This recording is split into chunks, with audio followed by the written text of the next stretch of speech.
Ang tunog ng pagbasag ay parang isang putok ng baril sa loob ng tahimik na mansyon, isang matinis, malutong na lagapak na sinundan ng nakabibinging katahimikan. Para kay Amara, ang katahimikang yon ay mas malakas pa sa anumang sigaw. Nanigas siya sa kanyang kinatatayuan, ang basahan ay nakabitin pa rin sa kanyang kamay. Ang dugo sa kanyang muka ay tila naubos lahat, at ang tanging naririnig niya ay ang mabilis na pagkabog ng sarili niyang dibdib. Patay. Iyon lang ang salitang paulit-ulit na umalingaongaw sa isip niya. Patay. Ilang minuto pa lang ang nakalilipas para siyang nasa isang panaginip. Habang pinupunasan niya ang malaking salamin sa pasilyo, hindi niya maiwasang mamangha sa karangyaan ng bahay ng mga Valderrama. Ang sahig ay kumikinang na parang salamin. Ang kisame ay napakataas, na may nakabitin na dambuhalang chandelier na gawa sa libu-libong kristal. Bawat sulok ay may mga painting at eskultura na mukhang mas mahal pa sa bahay nila sa probinsya. Pakiramdam niya ay isa siyang langgam na napadpad sa palasyo ng mga higante. Ngayon, ang panaginip ay naging isang bangungot. Sa paanan niya ay nagkalat ang mga piraso ng isang porselanang florera na kulay asul at puti. Ang florerang aksidente niyang nasagi. Ang florerang mukhang kasing tanda pa ng mundo. Anong kaguluhan ito? Ang boses ay malamig, matigas, at puno ng awtoridad. Nagmula ito sa itaas ng malawak na hagdanan. Dahan-dahang nag-angat ng tingin si Amara. Doon nakatayo si Doña Imelda Valderrama, ang matriarka ng pamilya. Nakasuot ito ng isang eleganteng pulang bestida. Ang buhok ay perpektong nakaayos at ang mga mata nito ay matalim na nakatutok sa mga basag na piraso sa sahig bago dahan-dahang lumipat sa nanginginig na si Amara. Bumaba si Doña Imelda sa hagdan, ang bawat hakbang ay mabigat at may tunog. Ang ibang mga kasambahay na narinig ang ingay ay nagsilabasan mula sa kusina. Ngunit nang makita nila ang kanilang amo, sila ay naging mga estatwa sa kanilang kinatatayuan, nakayuko at hindi makatingin. Tumigil si Doña Imelda sa harap ni Amara. Hindi siya sumigaw. Mas malala pa roon. Tinitigan niya si Amara mula ulo hanggang paa na may pagkasuklam sa kanyang mga mata, na para bang si Amara ay isang uri ng peste na pumasok sa kanyang malinis na tahanan. Ikaw, sabi niya sa mahinang boses na parang yelo. Ikaw ba ang bago? Tumango lang si Amara, hindi makapagsalita. Ang kanyang lalamunan ay tila piniga. Ngumisi si Doña Imelda, isang ngisi na hindi umabot sa kanyang mga mata. Unang araw mo pa lang, nakagawa ka na ng pinsala. Alam mo ba kung ano yan? Itinuro niya ang mga piraso sa sahig gamit ang kanyang mamahaling sapatos. Isa yang antigong florera. Mas mahal pa yan sa buong buhay mo. Naramdaman ni Amara ang pag-init ng kanyang mga pisngi. Ang kahihiyan ay parang kumukulong tubig na ibinuhos sa kanya, lalo na't naririnig siya ng lahat ng iba pang katulong. Pipatawad po, ma'am. Nagawa niyang ibulong. Hindi ko po sinasadya. Hindi sinasadya? Tumawa si Doña Imelda. Ang mga taong katulad ninyo, palaging ganyan ang sinasabi. Walang pag-iingat, walang pakialam. Ang alam lang ay manira ng mga bagay na hindi ninyo kayang bilhin. Lumapit pa ito at napaurong si Amara. Ang isang buwang sahod mo, sabi ni Doña Imelda ng malinaw at dahan-dahan para siguraduhing naiintindihan ng lahat. Ibabayad mo yan sa florerang sinira mo upang malaman mo kung saan ka lang nababagay sa pamamahay na ito. Isang buwang sahod. Ang mga salitang yon ay parang isang malakas na sampal sa mukha ni Amara. Ang sahod na inaasahan ng kanyang pamilya. Ang sahod na ipapadala niya para sa gamot ng kanyang ina. Ang sahod na pinaghirapan niya. Nawala lahat sa isang iglap. Naramdaman niya ang unti-unting pag-init ng kanyang mga mata. Pero pinigilan niya ang kanyang mga luha. Hindi siya iiyak sa harap ng babaeng ito. Hindi. Nang walang anumang salita, tumalikod si Doña Imelda. Linisin ninyo yan. Utos niya sa ibang mga kasambahay bago siya muling umakyat sa hagdan na para bang walang nangyari. Naiwan si Amara doon, nakatayo sa gitna ng mga basag na piraso ng kanyang pag-asa habang ang mga kasamahan niya ay nag-iwasan ng tingin, hindi alam kung paano siya tutulungan. Habang nagpupulot siya ng mga piraso, isang pares ng itim na sapatos nakatad ang huminto sa kanyang harapan. Dahan-dahan siyang nag-angat ng tingin at nakita ang isang binatang lalaki. Matangkad ito, may seryosong mukha, ngunit may kabaitan sa kanyang mga mata. Siya si Sir Liam, ang nag-iisang anak ni Doña Imelda. Nakita niya ang lahat. Walang sinabi si Liam. Umalis lang ito saglit at bumalik na may dalang isang baso ng tubig. Inabot niya ito kay Amara. "Okay ka lang?" tanong niya sa mahinang boses. Kinuha ni Amara ang baso. Ang kanyang mga kamay ay nanginginig pa rin. Tumango lang siya bilang sagot. "Pasensya ka na sa mami ko." Dagdag pa ni Liam bago siya magpatuloy sa paglalakad. Ang maliit na kilos na yon, ang baso ng tubig, ang simpleng paghingi ng tawad. Iyon ang nagpabagsak sa pader na itinatayo ni Amara. Pagdating niya sa maliit at masikip na silid para sa mga katulong, doon na bumuuhos ang lahat. Isinandal niya ang kanyang likod sa pinto at dahan-dahang dumausdos paupo sa sahig. Tahimik siyang umiyak, niyayakap ang kanyang mga tuhod, ang kahihiyan, ang galit sa sarili, ang takot. Paano niya sasabihin sa kanyang pamilya? Paano na ang kanyang ina? Biglang nag-vibrate ang kanyang lumang cellphone sa kanyang bulsa. Nanginginig niyang kinuha ito. Isang text message mula sa kanyang kapatid. Binuksan niya ito. "Ate, tumawag si doktor. Kailangan na raw operahan si nanay. Agad-agad." Napatingin si Amara sa kawalan. Ang mga luha ay tuluyan ng natuyo sa kanyang mga mata. Pinalitan ito ng isang malamig at mabigat na pakiramdam ng kawalan ng pag-asa. Ang perang nawala. Ang pangangailangang biglaan. Saan siya kukuha ng pera?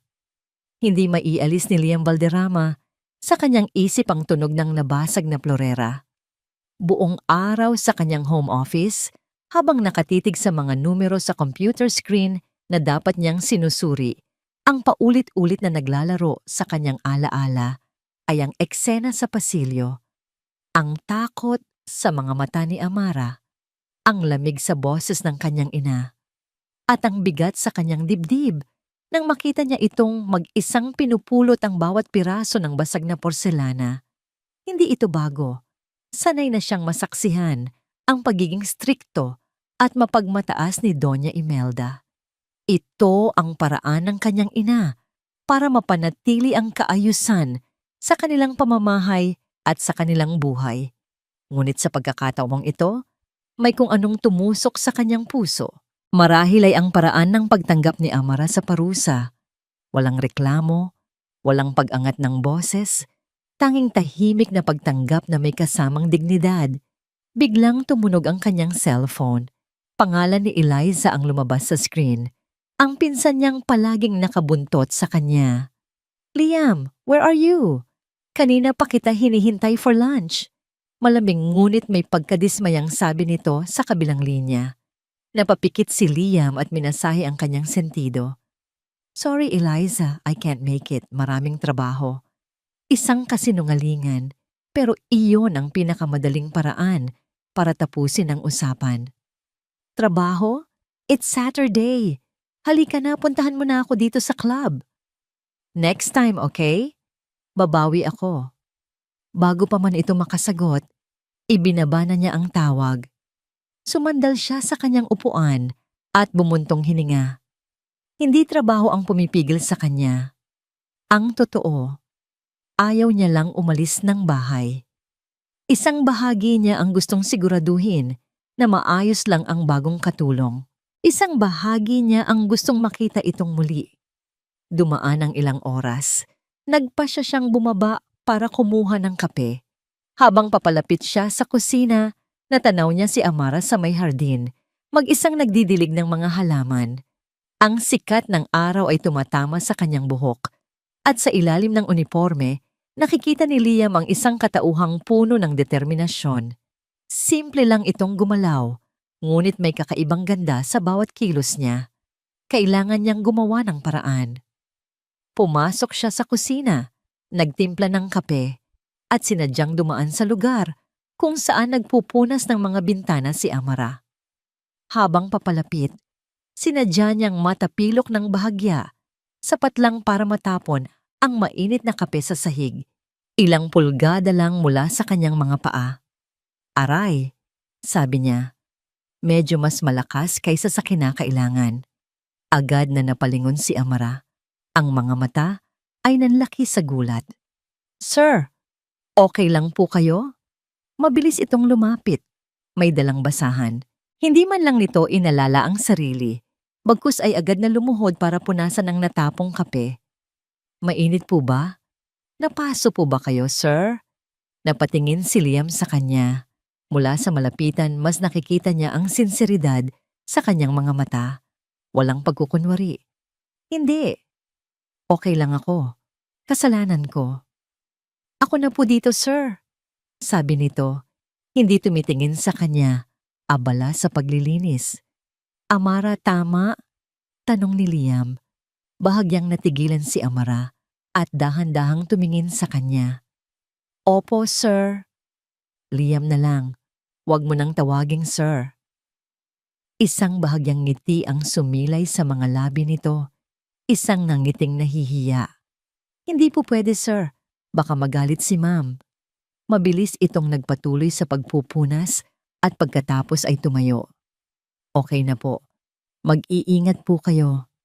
Tumalikod na ito at babalik na sana sa kanyang trabaho. Ngunit may kung anong nag-udyok kay Liam na pigilan siya. Teka, huminto si Amara at muling lumingon. Tungkol sa florera? Simula ni Liam, medyo nag-aalangan. Ako na ang bahala doon. Kakausapin ko si Mommy. Umiling si Amara. Huwag na po, sir. Kasalanan ko po yon. Tanggap ko po ang parusa. Pagkatapos ay tuluyan na itong umalis. Naiwan si Liam na nakatayo doon. Mas lalong humanga sa katatagan ng dalaga. Hindi lang siya masipag, mayroon din siyang paninindigan. Kinagabihan, habang pababa siya para maghapunan, narinig niya ang isang boses mula sa isang hindi gaanong nagagamit na pasilyo malapit sa laundry area. Boses ni Amara iyon, mahina at pilit na pinatatatag. Opo, Nay. Opo. Huwag po kayong mag-alala sa akin. Malakas po ako dito. Oo. Ipapadala ko po agad. Gagawa po ako ng paraan. Mahal na mahal ko rin po kayo. Narinig ni Liam ang isang mahinang hikbi. Bago natapos ang tawag, nanikip ang kanyang dibdib. Kaya pala ganoon na lang ang epekto sa kanya ng pagkawala ng isang buwang sahod. Hindi para sa kanya, kundi para sa pamilya niya. Para sa inang may sakit. Biglang sumulpot si Eliza sa kanyang likuran. Muntik na siyang mapatalon sa gulat. Kanina pa kita hinahanap. Anong ginagawa mo dyan? Tanong nito. Ang boses ay matinis. Wala. Mabilis na sagot ni Liam. May kinuha lang ako. Sumimangot si Eliza at sinundan ng tingin ng direksyon kung saan nanggaling ang boses. Bakit mo ba pinapansin yang katulong na yan? Mula pa kanina sa bintana, nakita kitang tinitingnan mo siya sa hardin. Kumunot ang noo ni Liam. So what if I was looking? She's a person, Eliza, not just a helper. Mag-ingat ka dyan, Liam. Babala nito. Hindi mo alam ang mga totoong motibo ng mga ganyang tao. Baka mamaya, pera mo lang ang habol niyan. Isang inis ang biglang kumulo sa loob ni Liam. That's enough. Hindi mo siya kilala. Tinalikuran niya ito at naglakad papunta sa dining hall, ngunit ang mga salita ni Eliza ay nag-iwan ng masamang lasa. Nakita niya ngayon kung gaano kalalim ang pagitan ng mundo nila at ng mundo ni Amara. Hindi siya nakatulog ng gabing iyon. Ang imahe ni Amara na umiiyak habang kausap ang kanyang ina ay hindi maalis sa kanyang isip. Hindi niya ito matitiis. Kailangan niyang gumawa ng isang bagay. Nang hating gabi na at sigurado siyang tulog na ang lahat, dahan-dahan siyang bumangon. Kumuha siya ng malaking halaga mula sa kanyang wallet, higit pa sa isang buwang sahod ni Amara. Inilagay niya ito sa isang puting sobre. Sa isang maliit na piraso ng papel, nagsulat siya ng ilang salita. Para sa operasyon ng nanay mo. Walang pangalan. Walang anumang palatandaan kung kanino galing. Dahan-dahan niyang binuksan ang pinto ng kanyang silid at naglakad sa tahimik na pasilyo. Bawat kaluskos ay parang napakalakas. Narating niya ang pinto ng silid ni Amara. Maingat siyang lumuhod at isinilid ang sobre sa ilalim ng pinto. Nang makabalik siya sa kanyang kwarto, huminga siya ng maluwag. Pakiramdam niya ay gumaan ang kanyang dibdib. Ngayon, makakatulong na siya sa kanyang ina. Ngunit sa kabilang banda ng pinto, sa loob ng maliit na silid, nagising si Amara dahil sa bahagyang tunog. Napansin niya ang puting sobre sa sahig na wala roon kanina. Nanginginig siyang lumapit at pinulot ito. Nang buksan niya at makita ang makapal na bungkos ng pera, hindi tuwa ang naramdaman niya, kundi takot. Saan ito galing? Walang pangalan. Walang paliwanag. Sa isang bahay na puno ng paghihinala at panghuhusga, alam niyang ang perang ito ay hindi isang biyaya. Ito ay isang patibong. Hindi nakatulog si Amara ng gabing iyon. Ang puting sobre ay nakapatong sa kanyang maliit na mesa, ngunit para sa kanya, isa itong bombang sasabog anumang oras. Bawat minuto ay paulit-ulit niyang tinititigan ito. Ang isip ay naglalakbay sa pagitan ng matinding pangangailangan at nakakaparalisang takot. Ang pera sa loob nito ay sapat na para sa operasyon ng kanyang ina. Isang sagot sa kanyang mga panalangin. Ngunit alam niya, sa kaibuturan ng kanyang puso, na hindi ito isang biyaya, isa itong bitag. Sino pa ba ang maglalagay nito, kundi si Doña Imelda? Marahil isa itong pagsubok, isang paraan para tingnan kung siya ba ay magnanakaw. Kung kukuhanin niya ang perang hindi kanya para bigyan siya ng dahilan upang tuluyan na siyang paalisin. Ang dignidad na lang ang natitira sa kanya sa bahay na ito. Hindi niya hahayaang pati iyon ay makuha sa kanya. Kinaumagahan, bago pa man sumikat ang araw, nagdesisyon na siya. Nanginginig ang mga kamay, hinawakan niya ang sobre, ibabalik niya ito. Haharapin niya ang liong nasa kanyang lungga. Ang paglalakad sa malawak na pasilyo papunta sa study ni Doña Imelda ay parang paglalakbay patungo sa bitayan. Ang bawat tapak niya sa makintab na sahig ay umietso. Ang bawat pagpintig ng kanyang puso ay dumadagundong sa kanyang mga tainga. Huminto siya sa harap ng dambuhalang pinto na gawa sa dark wood. Huminga siya ng malalim, pinipilit pakalmahin ang sarili at kumatok ng 3 beses. Pasok. Ang boses mula sa loob ay malamig at walang emosyon. Dahan-dahan niyang pinihit ang seradura at pumasok. Nakaupo si Doña Imelda sa likod ng isang malaking mesa. Abala sa pagbabasa ng mga papeles, hindi man lang ito nag-angat ng tingin. Ang buong silid ay amoy mamahaling pabango at lumang libro. Isang amoy na sumisimbolo sa kapangyarihang hindi kailanman mararanasan ni Amara. Ma'am, simula ni Amara, ang boses ay bahagyang nanginginig. Sa wakas ay nag-angat ng tingin si Doña Imelda. Ang mga mata ay walang kabuhay-buhay. Anong kailangan mo? Hindi ba't dapat ay naglilinis ka na? Inilahad ni Amara ang kanyang kamay kung saan hawak niya ang sobre. Ito po. Nakita ko po ito sa ilalim ng pinto ng kwarto ko kagabi. Gusto ko lang po itong isauli sa inyo. Tumingin si Doña Imelda sa sobre. Pagkatapos ay kay Amara. Isang ngisi ang dahan-dahang gumuhit sa kanyang mga labi. Isang ngising mapanghusga. At ano ito? Isang uri ng suhol para kalimutan ko ang tungkol sa Florera?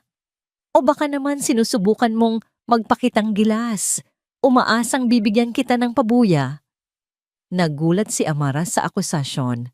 Po, hindi po ma'am. Hindi po sa akin ang perang ito. Akala ko po. Akala mo ano? Tumayo si Doña Imelda at umikot sa kanyang mesa, papalapit kay Amara na parang isang mandaragit. Akala mo maluloko mo ako na magkukunwari kang matapat para mas malaki ang makuha mo sa pamilyang ito? Nakita ko na ang mga istilong yan. Mga babaeng galing sa wala, gagawin ang lahat para lang makakapit sa yaman. Hindi po yun totoo. Hindi na napigilan ni Amara ang sarili. Sumobra na ang mga paratang. Wala po akong anumang masamang intensyon. Ang gusto ko lang po ay magtrabaho ng marangal. Tumawa ng malakas si Doña Imelda, isang tawang puno ng pang-iinsulto. Marangal? Huwag mo akong patawanin. Mga katulad mo, iisa lang ang habol. At hindi ko hahayaang makuha mo yon sa anak ko. Anak niya? Si Sir Liam? Anong kinalaman niya rito? Wala na akong pasensya para sa mga laro mo, sabi ni Doña Imelda. Ang boses ay naging matigas. Guards! Sigaw nito. Palabasin ang babaeng ito at siguraduhin ninyong hindi na siya muling makakatapak sa pamamahay na ito. Nanlaki ang mga mata ni Amara. Hindi. Hindi pwedeng mangyari ito. Paano na ang pamilya niya? 2 security guard ang mabilis na pumasok sa silid. Hindi po. Ma'am, parang awa niyo na. Wala po akong ginagawang masama. Pagmamakaawa ni Amara, ang mga luha ay nagsimula ng mamuo sa kanyang mga mata. Kunin ninyo siya. Utos ni Doña Imelda. Nang hahawakan na ng isang guard ang braso ni Amara, isang malakas na boses ang pumuno sa buong silid. Itigil niyo yan! Bumukas ng malakas ang pinto at pumasok si Liam. Ang muka ay namumula sa galit. Hindi niya pinansin ang mga guard. Naglakad siya diretso sa pagitan ng kanyang ina at ni Amara. Akin ang perang yan, ma. Itigil niyo to. Isang nakabibininging katahimikan ang bumalot sa silid. Ang mga guard ay natigilan. Si Amara ay napatingin lang kay Liam, tulala at hindi makapaniwala. Si Sir Liam? Si Doña Imelda ay nakatitig sa kanyang anak. Ang ekspresyon ng pagwawagi sa kanyang mukha ay dahan-dahang napalitan ng pagkabigla. Pagkatapos ay ng matinding galit na hindi maipinta. Tumingin siya kay Liam na parabang isa itong estranghero. Ano? Ang sinabi mo? Tanong ni Doña Imelda. Ang boses ay naging isang mapanganib na bulong. Hinarap ni Liam ang kanyang ina. Ang mga mata ay nag-aapoy. Ang sabi ko, akin ang perang yan. Ako ang nagbigay niyan sa kanya. At wala kang karapatang paalisin siya nang dahil lang sa isang bagay na ako ang gumawa. Ang bawat salita ni Liam ay parang isang sampal sa mukha ni Doña Imelda. Nanigas ang kanyang panga. Ang kanyang mga kamay ay ikinuyom sa kanyang tagiliran. Dahan-dahan niyang tiningnan si Amara na may bagong level ng pagkasuklam. Pagkatapos ay ibinalik ang kanyang tingin sa nag-iisang anak. Ang katahimikan ay mas mabigat pa kaysa sa anumang sigaw. Pagkatapos ng tila walang katapusang sandali, nagsalita si Doña Imelda. Ang kanyang boses ay malamig na parang yelo. Bawat salita ay matalas at may lason. Pumili ka, Liam. Ang pamilyang ito o ang babaeng yan? Ang mga salita ni Doña Imelda ay parang isang malagim na hatol na umalingaw-ngaw sa isip ni Liam. Pumili ka, Liam. Ang pamilyang ito o ang babaeng yan? Iniwan niya ang kanyang ina sa study. Nakatayo roon na may ekspresyon ng pagkagapi at matinding galit. Hindi na niya hinintay ang sagot o pinalawig pa ang pagtatalo. Hindi niya kayang manatili pa sa silid na iyon. Ang tanging nasa isip niya ay si Amara. Saan ito nagpunta? Matapos ang nakakayanig na komprontasyon, bigla na lang itong nawala na parang bula. Hinanap niya ito sa kusina, sa pasilyo, ngunit wala. Isang kaba ang nagsimulang gumapang sa kanyang dibdib. Paano kung umalis na ito? Paano kung sa sobrang takot at kahihiyan ay nagpasya na itong lisanin ang mansyon at ang impyernong dala nito? Ang ideyang yon ay nagdulot ng isang matinding kirot sa kanya. Hindi pwede. Nagpatuloy siya sa paghahanap hanggang sa mapadpad siya sa malawak na hardin sa likod ng bahay. Ang buwan ay bilog at maliwanag. Nagbibigay ng isang maputlang liwanag sa madilim na paligid. Ang hangin ay malamig. At doon, sa gilid ng swimming pool na kumikinang sa ilalim ng buwan, nakita niya ito. Nakaupo si Amara sa semento, yakap-yakap ang kanyang mga tuhod. Ang kanyang mga balikat ay bahagyang umuuga, isang malinaw na senyales na siya ay tahimik na umiiyak. Dahan-dahang lumapit si Liam, ang bawat hakbang ay maingat. Na para bang natatakot siyang baka sa isang maling galaw ay maglaho ito. Hindi siya napansin ni Amara hanggang sa umupo siya sa tabi nito. Nag-angat ito ng tingin. Ang mga mata ay namumungguto at puno ng gulat. Agad nitong pinunasan ang kanyang mga luha gamit ang likod ng kanyang kamay. Sir. Liam, mahinang pagtatama niya. Yumuko si Amara. Nakatitig sa tubig sa pool. Pasensya na po. Babalik na po ako sa loob. Akma na itong tatayo. Huwag, mabilis na sabi ni Liam. Ang boses ay mas malumanay kaysa sa inaasahan niya. Manatili ka muna dito. Samahan mo ako. Hindi ito kaagad sumagot, ngunit dahan-dahan itong umupo muli. Bagamat may distansya pa rin sa pagitan nila. Ang katahimikan ay bumalot sa kanila. Tanging ang mahinang tunog lang ng mga kuliglig sa hardin ang maririnig. Si Liam ang unang bumasag dito. Alam mo, minsan, simula niya, ang tingin ay nasa malayo, sa refleksyon ng buwan sa tubig. Pakiramdam ko ako ang pinakamag-isang tao sa mansyon na ito. Narinig niya ang bahagyang paggalaw ni Amara, isang senyales ng kanyang pagkagulat. Tumingin ito sa kanya. Ang mga mata ay puno ng pagtataka. Paano ang isang taong mayaman, makapangyarihan, at may lahat ng bagay sa mundo ay makakaramdam ng ganoon? Ang bahay na ito, pagpapatuloy ni Liam, puno ito ng mga mamahaling bagay, pero walang init. Puno ng mga tao, pero walang tunay na koneksyon. Lumaki ako sa isang mundo kung saan ang halaga mo ay nakabase sa apelyido mo, sa dami ng pera mo. Nakakapagod. Ibinaling niya ang kanyang tingin kay Amara. Kaya patawad kanina. Patawad kung dahil sa akin, lalo kang napahamak. Mabilis na umiling si Amara. Hindi po, Sir Liam. Wala po kayong kasalanan. Ako po ang dapat humingi ng tawad sa gulong na idulot ko. Wala kang kasalanan, mariing sabi ni Liam. Dahan-dahan, inabot niya ang kamay ni Amara. Naramdaman niya ang bahagya nitong panginginig, ngunit hindi niya ito binawi. Ang kamay nito ay maliit at medyo magaspang dahil sa trabaho, ngunit para kay Liam, iyon ang pinakatotoong bagay na nahawakan niya sa buong buhay niya. Mula pa noong unang araw, pag-amin niya, ang boses ay naging isang bulong. Noong nabasag mo yung florera, habang lahat sila ay hinuhusgahan ka, may iba akong nakita sa'yo. Isang katatagan, isang kabutihan na hindi ko madalas makita sa mundo ko. Nag-angat ng tingin si Amara. Ang mga mata nito ay kumikinang sa ilalim ng liwanag ng buwan. Puno ng mga luhang hindi na nito pinigilan. Nakita ni Liam sa mga matang yon ang isang kaluluwang pagod na, ngunit hindi pa rin sumusuko. Amara. Hindi na niya napigilan ang sarili. Dahan-dahan niyang inilapit ang kanyang mukha sa mukha nito.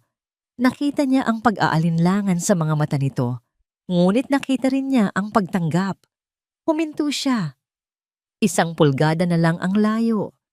Nagbibigay dito ng pagkakataong umatras. Ngunit hindi ito gumalaw.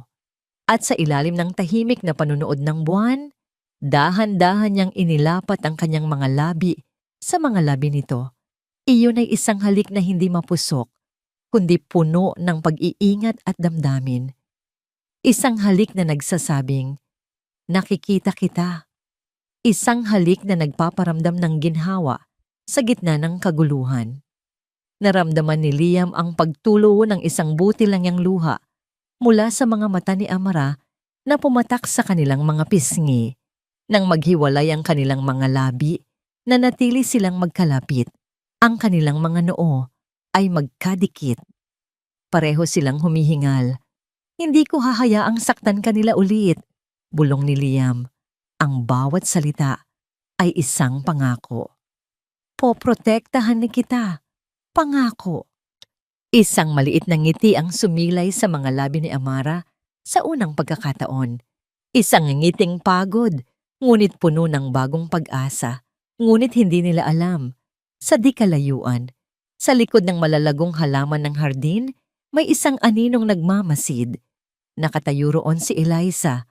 Hawak ang kanyang cellphone. Ang screen nito ay nagliliwanag sa kanyang mukha. Isang ngiting puno ng tagumpay at kasamaan ang gumuhit sa kanyang mga labi habang pinapanood niya ang replay ng video na kuha niya. Ang pag-uusap, ang paghawak ng kamay, at ang paghalik. Pinindot niya ang stop recording. Binuksan ang kanyang messages. Pinili ang pangalan ni Doña Imelda at in-attach ang video. Sa isang mabilis na pag-type, ipinadala niya ito kasama ang isang maikling mensahe, mga salitang tiyak na magsisilbing gasolina sa apoy. Tita, I think you need to see this. Ang pangako ni Liam sa ilalim ng buwan ay naging isang munting kandila para kay Amara sa gitna ng kadiliman. Iyon ang tanging bagay na pinanghawakan niya sa sumunod na mga araw. Isang sikretong nagbibigay init sa kanyang dibdib sa tuwing nararamdaman niya ang nanlalamig na titig ni Doña Imelda. Pagkatapos ng insidente sa study, hindi na siya gaanong pinapansin ng matanda. Ngunit ang katahimikan nito ay mas nakakatakot. Para itong isang ahas na tahimik na nag-aabang ng tamang pagkakataon para tumuklaw. At ang pagkakataong yon ay dumating sa anyo ng isang hapunan. Amara, tawag sa kanya ng headmaid na si Manang Tess. Pinapatawag ka ni Doña Imelda. Ikaw daw ang magsisilbi sa lamesa mamayang gabi. Nanigas si Amara. Alam niya kung ano ang ibig sabihin nito. Mayroong sapat na bilang ng mga katulong para sa isang dinner party. Ang pagpili sa kanya ay hindi isang simpleng utos. Ito ay isang deklarasyon. Pagpasok niya sa malawak na dining hall, pakiramdam niya ay lahat ng hangin sa kanyang baga ay nawala. Ang lamesa ay napakaganda. Puno ng mga kumikinang na kubyertos, mga kristal na baso, at isang engranding flower arrangement sa gitna. Ngunit ang nakapagpatigil sa kanyang mundo ay ang mga taong nakaupo roon. Nandoon si Doña Imelda. Sa dulo ng lamesa, isang reyna sa kanyang trono. Nandoon si Eliza, nakangiti ng matamis habang nakikipag-usap sa lalaking katabi niya. Ngunit ang mga mata ay palihim na sumusulyap kay Amara na may halong tagumpay. At nandoon si Liam. Nakaupo siya sa gitna. Mukhang hindi komportable sa kanyang suot na mamahaling suit. Sa tabi niya ay isang babaeng hindi pa nakikita ni Amara. Isang babaeng napakaganda. May perpektong ayos at halatang mula sa isang pamilyang kasing yaman ng mga Valderrama. Ang babaeng ito ay tawa ng tawa sa kung anuman ang sinasabi ni Liam. At paminsan-minsan ay dumadantay pa ang kamay sa braso nito.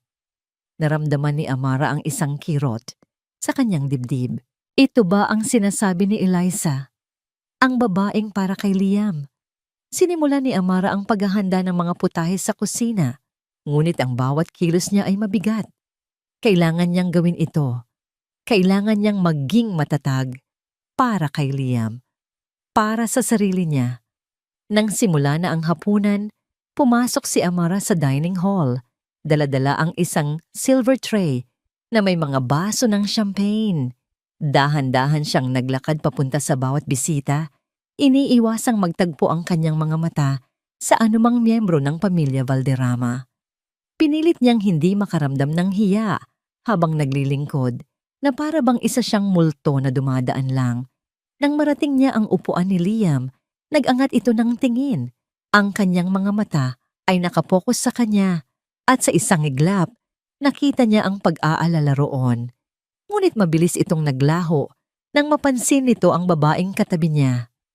Ngumiti ito sa babae at nagpatuloy sa pakikipag-usap. Naramdaman ni Amara ang pagkabigo. Bumalik na naman ba ang pagdududa? Bumalik na ba sa dati ang lahat? Habang inilalagay niya ang baso sa tabi ni Liam, sinadya niyang bahagyang matapilok, sapat lang para matapon ang kaunting champagne sa mamahaling damit ng babaeng katabi ni Liam. Agad na napasinghap ang babae. Tumingin ito kay Amara na may pagkasuklam. Ano ba? Bago pa man makapagsalita si Amara, nagsalita na si Doña Imelda. Ang kanyang boses ay mababa ngunit puno ng babala. Amara, ano na naman ito? Napalingon si Liam, nakita ang nangyari. Naging seryoso ang kanyang muka. Ngumiti ng mapait si Doña Imelda na parang nasasayahan sa nangyayari. Lumapit ito kay Amara, ang mga mata ay nanlilisik. Mukhang hindi ka talaga sanay sa ganitong klase ng kapaligiran, hindi ba? Kahit sa paghahatid ng champagne, nagkakamali ka. Naramdaman ni Amara ang mga mata ng lahat ng bisita na nakatuon sa kanya. Nais niyang maglaho, ngunit naalala niya ang mga salita ni Liam. Poprotektahan kita, pangako. Kailangan niyang magpakatatag. Ngunit bago pa man siya makasagot, biglang tumayo si Liam. Ang kanyang upuan ay bahagyang tumagilid sa lakas ng kanyang pagtayo. Kalahati lang ng champagne ang natapon, ma'am, sabi ni Liam. Ang boses ay kalmado, ngunit may bigat. At ang damit na ito, mukhang hindi naman ganoon kamahal. Natahimik ang lahat. Pati si Doña Imelda ay napatingin kay Liam na may pagkabigla. Tiningnan nito ang babaeng katabi niya na ngayon nakasimangot at halatang hindi natutuwa sa pahayag ni Liam. Liam, ano ang sinasabi mo? Mahinang tanong ni Doña Imelda, ngunit may bahid ng babala. Hindi inalintana ni Liam ang kanyang ina. Tumayo ito ng tuwid at humarap kay Amara, na ngayon ay nakatayo lang doon, hindi alam kung ano ang nangyayari. Pagkatapos ay tumingin si Liam sa lahat ng mga bisita, ang kanyang boses ay lumakas. Gusto kong ipakilala ang isang taong espesyal sa akin, sabi ni Liam. Ang kanyang mga mata ay nakapako kay Amara. Si Amara Santos. Nanlaki ang mga mata ni Amara. Hindi niya alam kung ano ang gagawin. Siya ang babaeng gusto kong makasama. Dagdag ni Liam, ang kanyang boses ay puno ng determinasyon. Hinawakan nito ang kamay ni Amara. Naramdaman ni Amara ang panginginig ng kanyang buong katawan. Narinig niya ang mga bulungan mula sa mga bisita. Nakita niya ang pagtitig ni Doña Imelda na parang nais nitong sunugin siya sa tingin. Nakita niya ang pagngisi ni Eliza na parang sinasabing, magaling, simulan na ang laro.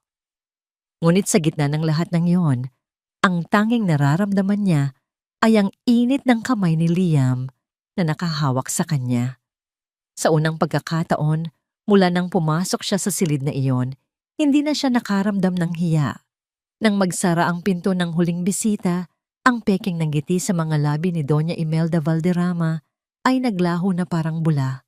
Ang naiwan ay isang maskara ng malamig at matigas na galit. Ang hapunan ay isang sakuna. Ang kanyang anak, ang sarili niyang dugo, ay ipinahiya siya sa harap ng lipunan. At lahat ng iyon ay dahil sa isang babaeng walang pangalan, isang katulong. Naglakad siya paakyat sa engrandeng hagdanan. Ang bawat hakbang ay mabigat. Pumasok siya sa kanyang silid, isang santuwaryo ng karangyaan. Ngunit sa gabing ito, pakiramdam niya ay sinasakmal siya ng mga pader. Ang imahe ni Amara, nakatayo sa tabi ni Liam, may dignidad sa kabila ng pagiging hamak, ay hindi maalis sa kanyang isip. Mayroong isang bagay sa dalagang yon, isang bagay na pamilyar, isang bagay na kinasusuklaman niya. Lumapit si Doña Imelda sa isang pader na natatakpan ng isang malaking painting. Sa isang lihim na pindutan, gumalaw ang painting at inilantad ang isang makapal na pinto ng bakal. Ito ang kanyang vault. Ang lugar kung saan niya itinatago. Hindi lang ang kanyang mga alahas, kundi ang mga sikretong nagpapatibay sa kanyang kapangyarihan. Hindi niya pinansin ang mga kumikinang na tiara at mga hikaw. Ang kanyang mga mata ay nakatuon sa isang maliit na kahon na gawa sa velvet, nakatago sa pinakalikod. Nanginginig ng bahagya ang kanyang mga kamay nang buksan niya ito. Sa loob, nakahimlay ang isang kwintas na brilyante. Brilyante, ang liwanag nito ay tila masakit sa mata. Bawat kislap ay isang paalala. Tinitigan niya ang kwintas at sa isang iglap, ang amoy ng mamahaling pabango sa silid ay napalitan ng amoy ng lumang kahoy at alikabok. Ang malambot na karpet sa ilalim ng kanyang mga paa ay naging magaspang na sahig na semento.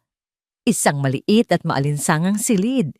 Siya, isang dalagitang payat na nagngangalang Imelda, ay nakaupo sa gilid ng isang lumang papag. Sa kanyang harapan, ang kanyang ina.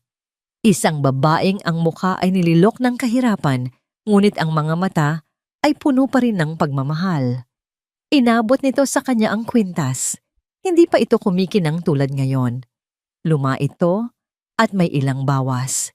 Ngunit ito na ang pinakamahalagang bagay na pag-aari nila. Imelda, anak, sabi ng kanyang ina. Ang boses ay mahina dahil sa sakit. Ito lang ang maipapamana ko sa'yo. Bigay pa ito ng lola mo. Sa lahat ng paghihirap natin, hindi ko ito ipinagbili. Hinawakan nito ang kanyang mga kamay. Gamitin mo to para makaahon ka. Huwag mong hahayaang matulad ka sa akin. Maging matatag ka, maging matalino, at higit sa lahat, huwag na huwag kang titingin sa likod. Iyon ang huling habilin ng kanyang ina bago ito pumanaw. At sinunod niya iyon. Ginamit niya ang kwintas hindi bilang palamuti, kundi bilang puhunan. Ginamit niya ang kanyang ganda at talino. Tinalikuran niya ang kanyang pinanggalingan.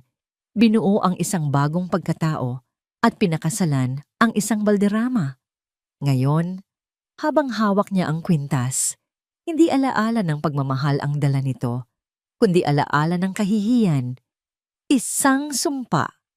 At si Amara, sa kanyang simpleng pananamit at tahimik na katatagan, ay ayang buhay na imahe ng nakaraang yon. Ang nakaraan na pilit niyang ibinabaon. Ang pagtingin ni Liam kay Amara ay hindi pag-ibig sa mata ni Imelda. Ito ay isang kahinaan. Isang kahinaan na maaaring magwasak sa lahat ng kanyang pinaghirapan. Hindi niya iyon papayagan. Isinara niya ang kahon ng may bagong determinasyon. Isinuot niya ang kwintas at humarap sa salamin. Ang nakita niya ay hindi na ang payat na dalagita, kundi si Doña Imelda Valderrama, ang matriarka, ang babaeng gagawin ng lahat para protektahan ang kanyang imperyo. Kinuha niya ang kanyang cellphone at nag-dial ng isang numero. Gawin niyo na ang pinag-usapan natin, sabi niya sa malamig na boses bago ibaba ang tawag. Ngunit sa labas ng kanyang silid, sa isang madilim na sulok ng pasilyo, may isa pang pares ng mga matang nakamasid. Si Eliza, na kunwari papunta sa kanyang silid, ay nakita ang lahat. Nakita niya ang pagpasok ni Doña Imelda sa vault. Nakita niya ang paglabas nito na suot ang kilalang kwintas ng pamilya. At narinig niya ang utos sa telepono. Isang mapalinlang na ngiti ang sumilay sa mga labi ni Eliza. Ang plano ng kanyang tiyahin ay perpekto para sa sarili niyang mga intensyon. Kinuha niya ang kanyang cellphone at mabilis na nag-type ng mensahe sa isang taong kasabwat niya. It's time. Ilang minuto ang lumipas. Bumalik si Doña Imelda sa kanyang study. Pindot niya ang intercom na konektado sa quarters ng mga katulong.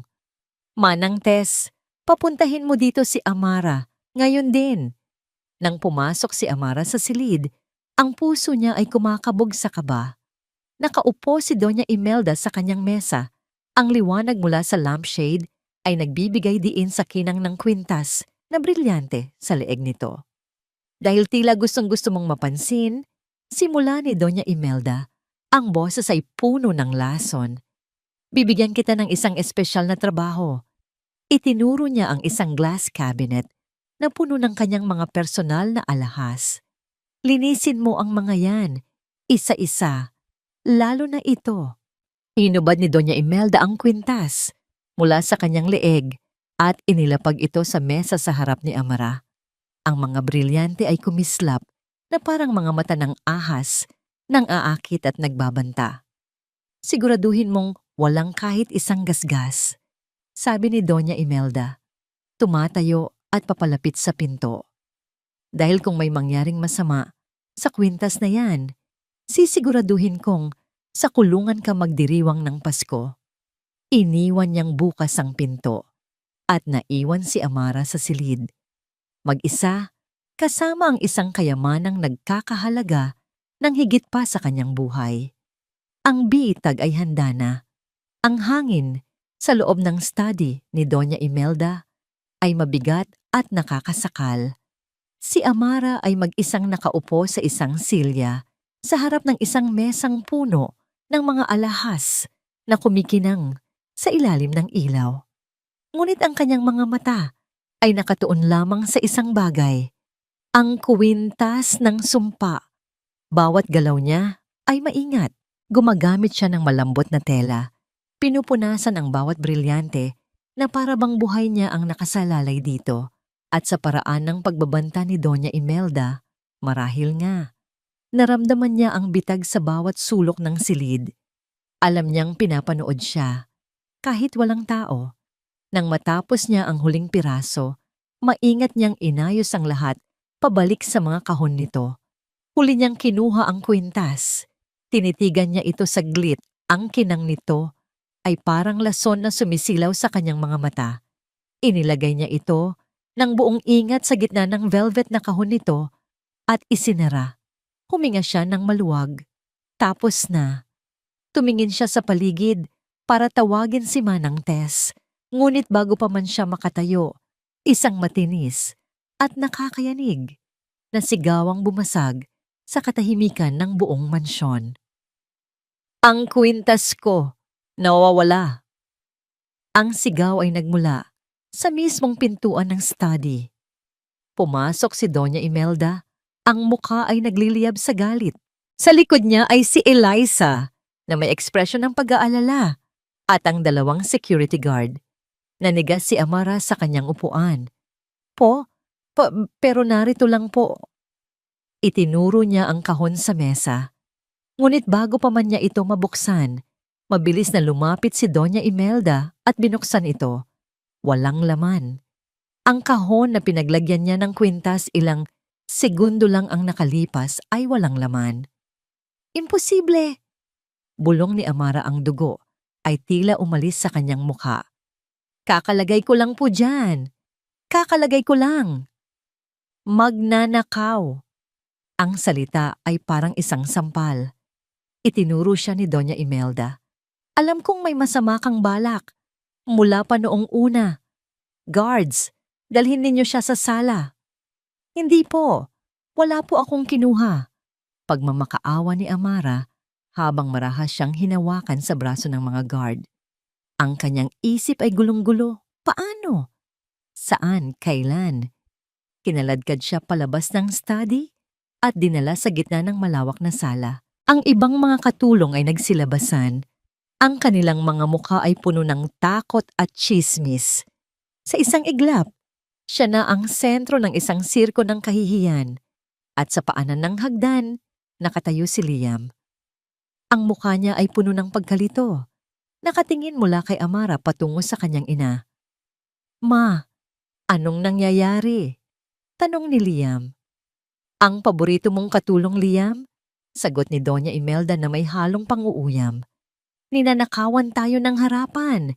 Ninakaw niya ang kwintas ko. Hindi totoo yan. Sigaw ni Amara. Ang mga luha ay nagsisimula nang bumagsak sa kanyang mga pisngi. Tumingin siya kay Liam. Ang kanyang mga mata ay nagmamakaawa. Maniniwala ka sa akin, hindi ba? May pangako ka sa akin. Ngunit bago pa man makapagsalita si Liam, dumating na ang mga pulis na ipinatawag ni Doña Imelda. Halugugin ninyo ang lahat ng gamit ng babaeng yan. Utos ng matriarka. Parang isang masamang panaginip. Dinala siya ng mga pulis pabalik sa kanyang maliit na silid sa servants' quarters. Ang munti niyang santuwaryo ay winasak sa harap niya. Ang kanyang mga damit ay inihagis sa sahig. Ang kanyang mga lumang litrato ay ibinalibag. Bawat sulok ng kanyang pagkatao ay hinalungkat at nilapastangan. Nakatayo lang siya sa gilid, nanginginig, habang pinapanood ang pagwasak sa nag-iisa niyang personal na espasyo. Wala dito, ma'am, sabi ng isang pulis kay Doña Imelda na nakatayo sa may pinto. Ngumisi si Doña Imelda. Tingnan ninyo sa ilalim ng unan niya. Sumunod ang pulis. Itinaas nito ang manipis at lumang unan ni Amara. At doon sa ilalim, kumikinang sa dilim. Ang nawawalang kwintas na brilyante. Ang mundo ni Amara ay gumuho. Ang hangin ay nawala. Ang mga tunog ay humina. Ang tanging nakikita niya ay ang kwintas na yon. Isang ahas na kumikinang na ipinulot ng pulis at itinaas para makita ng lahat. Paano? Iyon lang ang salitang lumabas sa kanyang bibig. Isang bulong na puno ng kawalan ng pag-asa. Paano nangyari yan? Ang kanyang mga mata ay desperadong hinanap si Liam na nakatayo sa likuran ng lahat, nakasilip mula sa pasilyo. Ito na ang sandali. Ito na ang pagkakataon para tuparin niya ang kanyang pangako. Ngunit ang nakita niya sa mukha ni Liam ay hindi pagtatanggol, hindi galit, hindi awa, kundi isang blangkong ekspresyon, isang pagkabigla na nag-alis sa lahat ng kulay sa mukha nito. Nakatitig lang ito sa kwintis, pagkatapos ay sa kanya, na para bang isa siyang estrangherong hindi nito kailanman nakilala. Siya ay nag-iisa. Naramdaman niya ang malamig na metal sa kanyang mga pulso. Ipiniposas na siya. Hindi. Parang awa niyo na. Wala akong kasalanan. Pagmamakaawa niya ba ninananibalianahaniyam na nanambahay. Ngunit walang sino man ang nakikinig. Habang inilalabas siya ng mga pulis mula sa kanyang silid, napilitan siyang maglakad sa harap ni Liam. Nagtama ang kanilang mga mata sa huling pagkakataon. Nakita niya ang pagkalito at sakit sa mga mata nito. Ngunit wala itong ginawa. Nakatayo lang ito doon na parang isang estatwa. Habang ang babaeng pinangakuan niya ng proteksyon ay dinadala palayo na parang isang kriminal. At sa sandaling iyon, hindi ang posas ang pinakamasakit para kay Amara, kundi ang pananahimik ni Liam. Ang pagsara ng pinto ng police car ay parang isang putok ng baril na gumising kay Liam mula sa kanyang pagkakatulala. Nawala na si Amara. Dinala na siya palayo. At siya, wala siyang ginawa. Tumalikod siya mula sa bintana. Ang dibdib ay tila pinipiga ng isang hindi makitang kamay. Ang mansyon ay biglang naging napakatahimik, ngunit sa isip niya, ang ingay ay nakabibingi. Ang mga imahe ay paulit-ulit na naglalaro. Ang takot sa mga mata ni Amara, ang malamig na kinang ng posas, at higit sa lahat, ang kanyang sariling pananahimik. Umakyat siya sa kanyang silid na parang isang kaluluwang ligaw. Ang bawat hakbang ay mabigat. Ikinulong niya ang sarili. Sumandal sa pinto at napasuntok sa pader.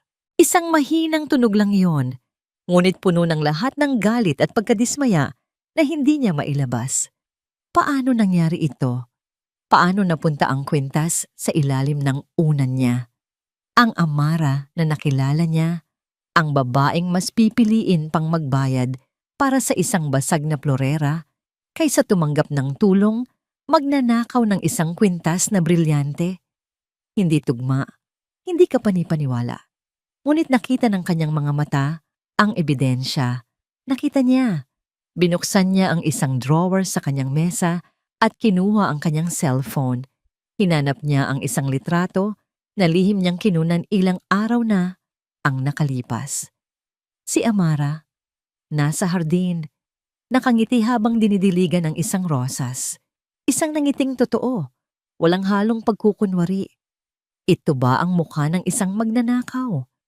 O ito ang mukha ng babaeng pinangakuan niyang poprotektahan? Isang kumakatok sa pinto ang pumutol sa kanyang pag-iisip. Pumasok ang kanyang ina. Ang mukha ni Doña Imelda ay kalmado na, ngunit ang mga mata nito ay may bakas pa rin ng tagumpay. Liam, anak. Huwag, sabi ni Liam. Ang boses ay magaspang. Huwag niyo akong kausapin na parang walang nangyari. Ang nangyari ay nailigtas kita, mariing sabi ni Doña Imelda. Nailigtas kita mula sa isang malaking pagkakamali. Hindi mo ba nakikita? Ginagamit ka lang niya. Isang ahas na dahan-dahang pumupulupot sa'yo. Tumayo si Liam, hinarap ang kanyang ina. Hindi siya ganoon. May mali dito, ma. Mayroong hindi tama. At ano iyon? Ang ebidensya? Tumawa ng mapakla si Doña Imelda.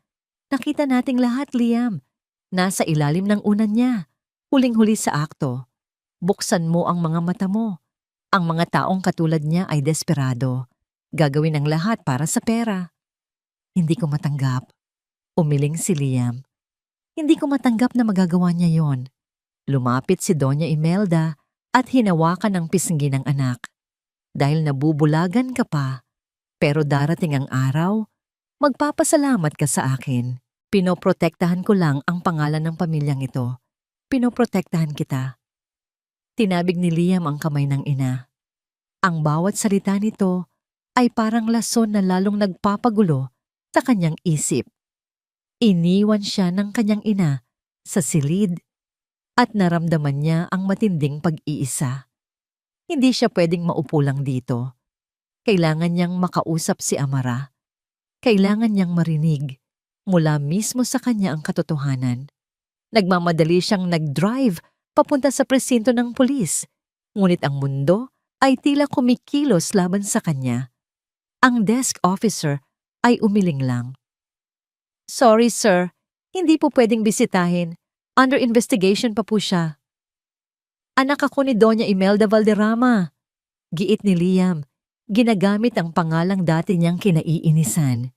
Kailangan ko siyang makausap. Kailangan niyo po ng abogado, sir. At bukas na po ang visiting hours. Sabi ng pulis, hindi natitinag. Bumalik si Liam sa kanyang sasakyan. Talunan. Ang kapangyarihan at pera ng mga Valderrama ay walang silbi. Para siyang ibon na tinanggalan ng pakpak. Pag-uwi niya, naabutan niya si Eliza sa sala, naghihintay sa kanya. Lumapit ito. Ang muka ay puno ng pekeng pag-aalala. Liam, pinsan, I'm so sorry sa nangyari. Sabi nito, hinahaplos ang kanyang braso. Nandito lang ako para sa'yo. Hindi ko maintindihan, Eliza. Hindi ko talaga maintindihan. Sabi ni Liam, napaupo sa sofa. Alam mo, sabi ni Eliza sa isang maingat na boses, baka desperado lang talaga siya. Mahirap lang kasi sila. Baka natukso lang sa halaga ng kwintas. Hindi naman siguro ibig sabihin na masama siyang tao. Nagkamali lang. Ang mga salita ni Eliza ay tila nag-aalok ng aliw, ngunit ang epekto nito ay kabaligtaran. Maging ang pinsan niya ay naniniwalang nagkasala, si Amara. Lalo siyang nalunod sa pagdududa. Biglang may pumasok sa kanyang isip. Isang huling pag-asa.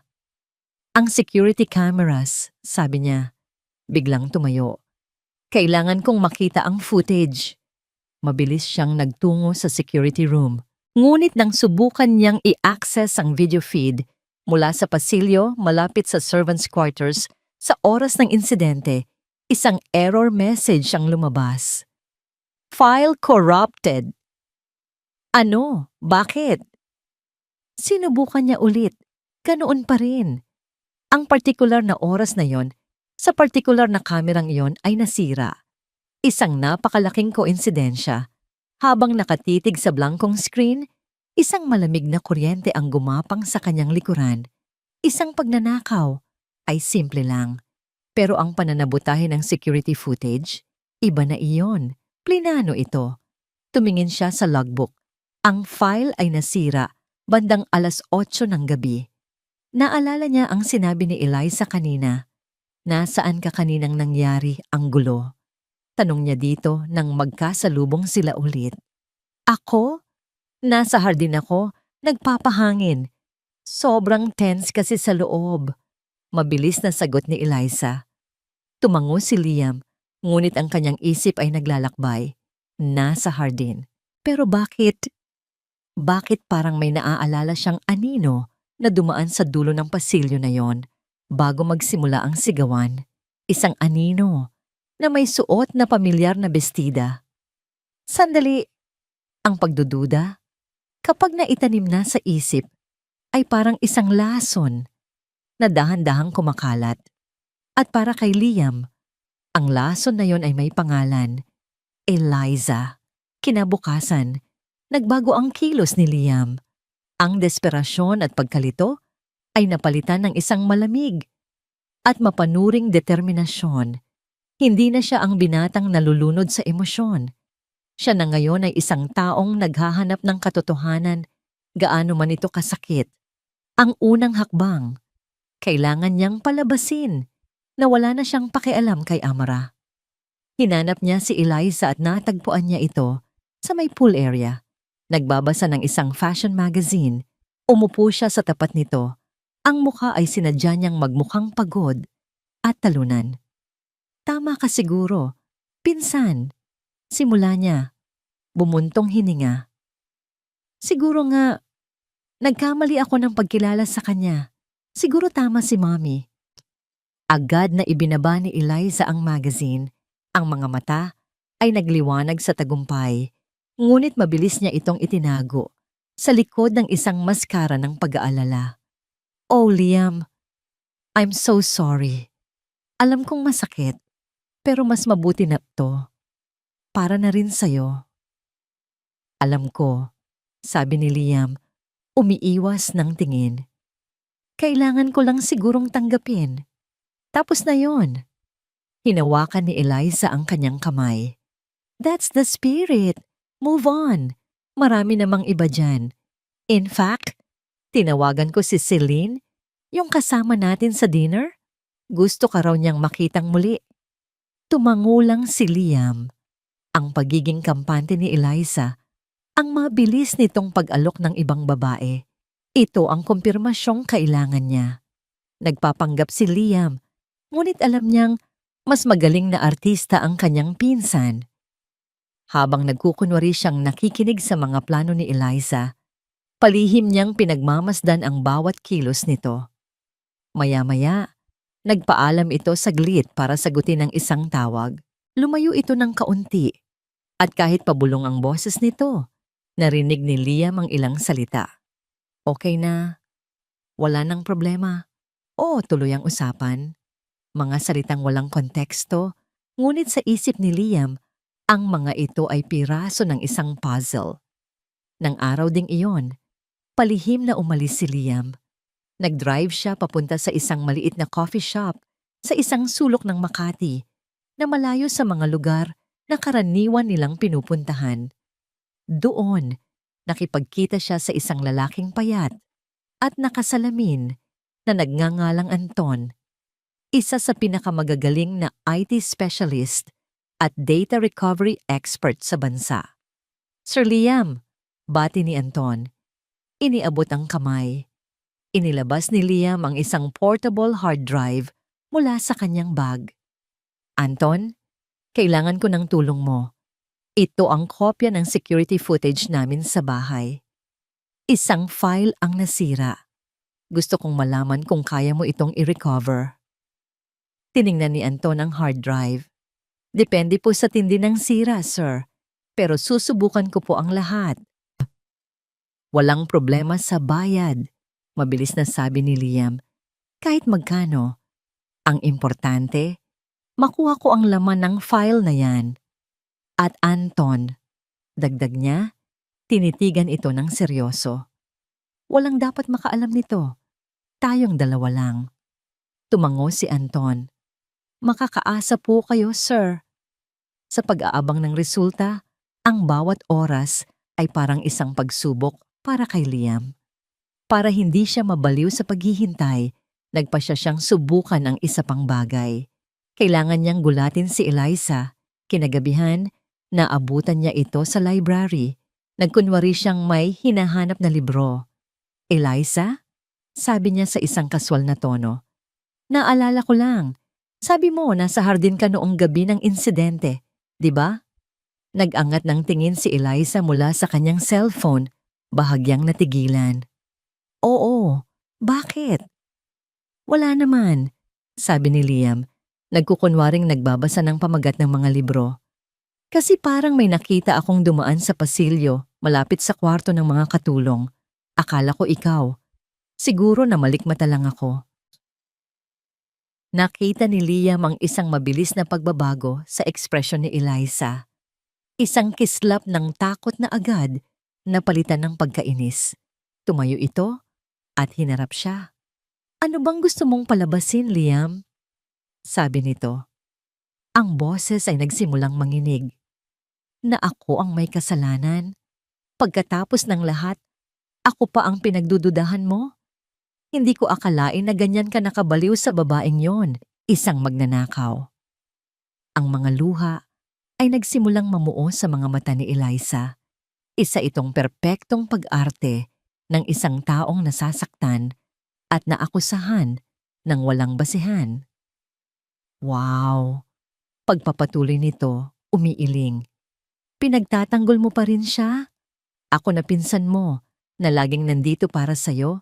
Ako pa ang pag-iisipan mo ng masama? Nakakasakit ka na, Liam. Tumalikod ito at naglakad palabas ng library, nag-iiwan ng mga hikbi. Naiwan si Liam na nakatayo doon. Kung sa ibang pagkakataon, baka naniwala pa siya. Ngunit ngayon, malinaw na sa kanya. Ang mga luhang yon ay hindi totoo. Ang galit nito ay isang depensa.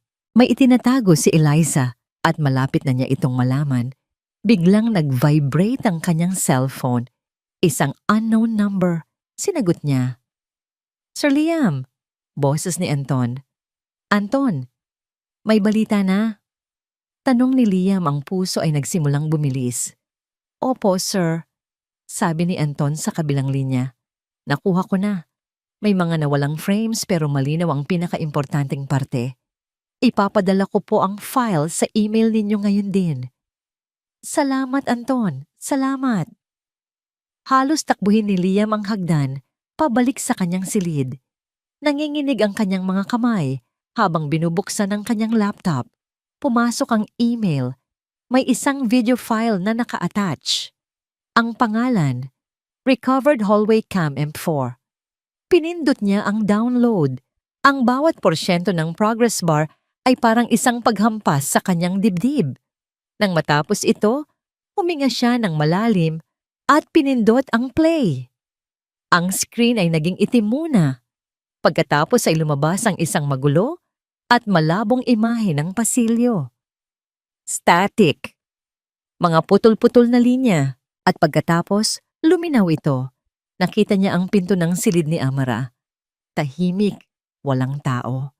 Pagkatapos, mula sa gilid ng screen, isang anino ang lumitaw, isang babae. Dahan-dahan itong lumakad papunta sa pinto. Maingat. Tumingin ito sa kaliwat kanan. Tinitiyak na walang nakakakita. Pagkatapos, dahan-dahan itong pinihit ang seradura. Humigpit ang hawak ni Liam sa mouse. Ang tindig, ang buhok, pamilyar. Nang makapasok ang anino sa loob ng silid, lumipas ang ilang segundo bago ito muling lumabas. Muli itong tumingin sa paligid. Bago ito tuluyang umalis, humarap ito ng bahagya sa direksyon ng nakatagong kamera. Ang video ay medyo malabo. Ngunit habang papalapit ang mukha sa screen, nagsimulang tumibok ng malakas ang puso ni Liam. Ang hubog ng panga, ang buhok, at pagkatapos, ang isang maliit at mapanlinlang na ngiti sa mga labi nito. Ang mukha sa screen ng laptop ay kay Eliza. Walang duda, walang anumang pag-aalinlangan. Napatitig si Liam sa nagaylong imahe sa screen. Ang mapanlinlang ng ngiti, ang mga matang puno ng tagumpay. Ang lahat ng pagdududa sa kanyang isip ay naglaho at napalitan ng isang bagay na mas matindi, mas malamig. Isang dalisay at nagngangalit na galit. Hindi lang si Amara ang niloko nito. Niloko silang lahat. Pinaglaruan nito ang kanyang tiwala. Ginamit nito ang pagmamahal niya kay Amara para sirain ito. At ang pinakamasaklap sa lahat, hinayaan nitong mabulok sa kulungan ang isang inosenteng tao. Tumayo si Liam. Ang kanyang mga kamay ay nakakuyom. Hindi sapat ang simpleng komprontasyon. Ang kasinungalingang ito ay itinanghal sa harap ng buong pamilya. Ang katotohanan ay dapat ding isiniwalat sa parehong paraan. Hindi niya tinawag si Eliza. Hindi niya tinawag ang kanyang ina. Sa halip, ginawa niya ang isang bagay na mas kalkulado. Ikinonekta niya ang kanyang laptop sa malaking smart TV sa gitna ng kanilang sala. Pagkatapos, matyaga niyang pinili ang pinakamalinaw na mga frame mula sa video. Ang pagpasok ni Eliza sa silid, ang paglabas nito, at ang malinaw na kuha ng kanyang mukha. At ipinrint ang mga ito sa high-quality photo paper. Bawat piraso ng papel ay isang ebidensya. Bawat piraso ay isang pako sa kabaong ng kasinungalingan. Nang handa na ang lahat, bumaba siya. "Ma! Eliza, pwede ko ba kayong makausap sa sala? May mahalaga lang akong sasabihin," sabi niya sa isang boses na sinadya niyang maging kalmado. Nauna si Doña Imelda, ang mukha ay nagtatanong.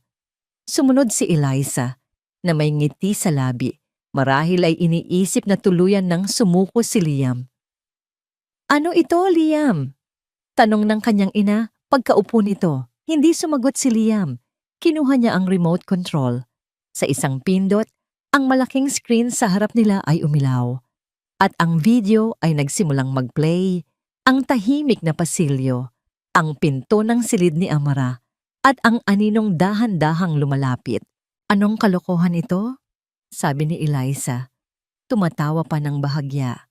Ngunit ang kanyang mga mata ay nagsimulang magpakita ng kaba. Si Doña Imelda ay nakakunot ang noo. Hindi pa naiintindihan ang pinapanood. At pagkatapos, ang anino ay pumasok sa silid. Lumipas ang ilang sandali. Lumabas ito muli. At sa huling sandali, humarap ito sa kamera. Ang mukha ni Eliza, malinaw na malinaw. Ang tawa ni Eliza ay namatay sa kanyang lalamunan. Ang kulay sa kanyang mukha ay nawala. Napalitan ng isang maputlang-maputla na kulay abo. Si Doña Imelda ay napasinghap. Ang kamay ay napunta sa kanyang bibig. Ang mga mata ay nanlalaki sa pagkabigla habang nakatingin mula sa TV patungo sa nanginginig na si Eliza. Pinatay ni Liam ang TV. Ang katahimikan sa sala ay mas mabigat pa sa isang sigaw. Dahan-dahan siyang lumapit sa coffee table at inilapag ang mga nakaprint na litrato, isa-isa, na parang mga baraha sa isang laro ng poker na sigurado na siyang panalo. "Eliza," sabi ni Liam, ang bawat salita ay may bigat ng bakal. "Ipaliwanag mo ito." Nagsimulang umiling si Eliza. Ang mga luha ay namumuo na sa kanyang mga mata. Hindi, hindi ako yan. Edited yan. Sinasadya mo to. Talaga? Tanong ni Liam. Kung ganoon, bakit ka nanginginig? Hindi na nakasagot si Eliza. Bigla itong napaluhod sa sahig sa harap ni Liam. Ang maskara ng pagiging biktima ay tuluyan ng natanggal. Liam, pinsan, parang awa mo na. Humagulgol ito, niyayakap ang kanyang mga binti. Patawarin mo ako. Nagkamali lang ako. Nagpadala ako sa selos. Mahal kita, Liam. Kaya ko nagawa yon. Patawarin mo ako. Tinanggal ni Liam ang kanyang binti mula sa pagkakahawak nito. Ang kanyang muka ay walang emosyon. Ang pagmamakaawa mo ay walang silbi sa babaeng pinaratangan mo, siniraan at ipinakulong. Nang makita ni Eliza na walang awa sa mga mata ni Liam, isang bigla ang pagbabago ang nangyari. Ang takot sa kanyang muka ay napalitan ng desperasyon. Tumingala siya, hindi kay Liam, kundi kay Doña Imelda na hanggang ngayon ay tulala pa rin sa isang tabi. At doon, inilabas ng ahas ang kanyang pinakamakamandag na kagat. Ginawa ko lang ang inutos sa akin ni Tita Imelda. Sigaw niya. Ang boses ay matinis at puno ng akusasyon. Parang isang bomba ang sumabog sa loob ng silid. Natigilan si Liam. Dahan-dahan siyang lumingon sa kanyang ina. Si Doña Imelda ay napaatras na parang nasampal. Ano? Sinungaling. Wala akong kinalaman dyan. Sinungaling. Tumayo si Eliza. Ang mga luha ay mas lalong bumuhos. Hindi ba't sinabi niyo sa akin na gawin ko ang lahat para mapalayo si Amara kay Liam? Hindi ba't kayo ang nagsabi na kailangan nating gumawa ng paraan para matanggal siya sa bahay na ito? Sinunod ko lang ang gusto ninyo. Kayo ang utak ng lahat ng ito. Ang bawat salita ay isang punyal na sumasaksak sa puso ni Liam. Ang plano, ang kalupitan, ang pag-frame up kay Amara, lahat galing sa kanyang ina. Ang isip niya ay bumalik sa bawat mapanlait na salita, bawat masamang tingin, bawat pagbabanta na binitiwan ng kanyang ina laban kay Amara. Lahat ay nagtutugma. Lahat ay umaayon sa sinasabi ni Eliza. Tumingin siya sa kanyang ina na ngayon ay namumutla at hindi makapagsalita ng maayos. Hindi totoo yan. Bulong ni Doña Imelda, ang mga mata ay nagmamakaawa kay Liam. Ngunit ang nakita ni Liam ay hindi na ang kanyang ina. Ang nakita niya ay isang halimaw na kayang sirain ang buhay ng isang inosenteng tao para lang sa kapakanan ng pangalan at yaman. Ang sakit ng panloloko ni Eliza ay wala kumpara sa sakit ng pagtataksil na nararamdaman niya ngayon mula sa sarili niyang ina. Ang kanyang buong mundo, ang pundasyon ng kanyang pamilya, ay gumuho sa isang iglap. Ang galit sa kanyang puso ay nawala. Napalitan ng isang malalim at malamig na kawalan. Tumingin siya sa kanyang ina. Ang mga mata niya ay blangko at walang buhay. At sa isang boses na mahinahon, ngunit puno ng bigat ng isang wasak na puso, sinabi niya ang mga salitang tatapos sa lahat. Tapos na tayo, ma. Tapos na ang lahat. Namnayke, ang mga salita ni Liam ay nanatiling nakabitin sa hangin, mas mabigat at mas malamig kaysa sa katahimikan na sumunod. Tapos na tayo, ma. Tapos na ang lahat. Hindi na niya hinintay ang sagot. Hindi na niya tiningnan ang namumutlang mukha ng kanyang ina o ang nagtatagumpay na ngisi sa likod ng mga luha ni Eliza. Tumalikod siya at naglakad paakyat sa kanyang silid. Ang bawat hakbang ay isang pagputol sa kadenang gumagapos sa kanya sa pangalang Valderrama sa loob ng 25 taon. Ang kanyang silid, na dati isang santuwaryo, ngayon ay parang isang kulungan na gawa sa ginto. Ang bawat mamahaling gamit ay isang paalala ng isang buhay na binuo sa kasinungalingan at pagmamanipula. Kumuha siya ng isang malaking itim na duffel bag at nagsimulang mag-impake. Hindi ang kanyang mga designer clothes o mamahaling relo. Ang isinilid niya ay ang mga simpleng bagay, ilang t-shirt, isang pares ng maong, ang kanyang lumang laptop, at ang litrato ni Amara na nakatago sa kanyang drawer. Iyon lang. Iyon lang ang kailangan niya. Narinig niya ang mahinang katok sa pinto. Si Doña Imelda. "Liam, anak, parang awa mo na," sabi nito mula sa labas. Ang boses ay basag. "Mag-usap tayo. Hindi totoo ang sinasabi ni Eliza. Patibong lang yon." Hindi sumagot si Liam. Ipinagpatuloy niya ang pag-aayos. "Hindi mo ako pwedeng iwan ng ganito." Ang boses ng kanyang ina ay nagsimulang maging desperado. "Ako ang ina mo. Pamilya tayo." Pamilya. Ang salitang yon ay parang isang biro. Binuksan ni Liam ang pinto. Nakatayo roon ang kanyang ina. Ang dating imahe ng kapangyarihan ay napalitan ng takot. Sa isang huling, tahimik na kilos, inilabas ni Liam ang kanyang wallet. Kinuha niya ang lahat ng kanyang credit cards, platinum, gold, black, at inilapag ang mga ito sa isang mesa sa pasilyo. Isinunod niya ang susi ng kanyang sports car at ang kanyang mamahaling relo.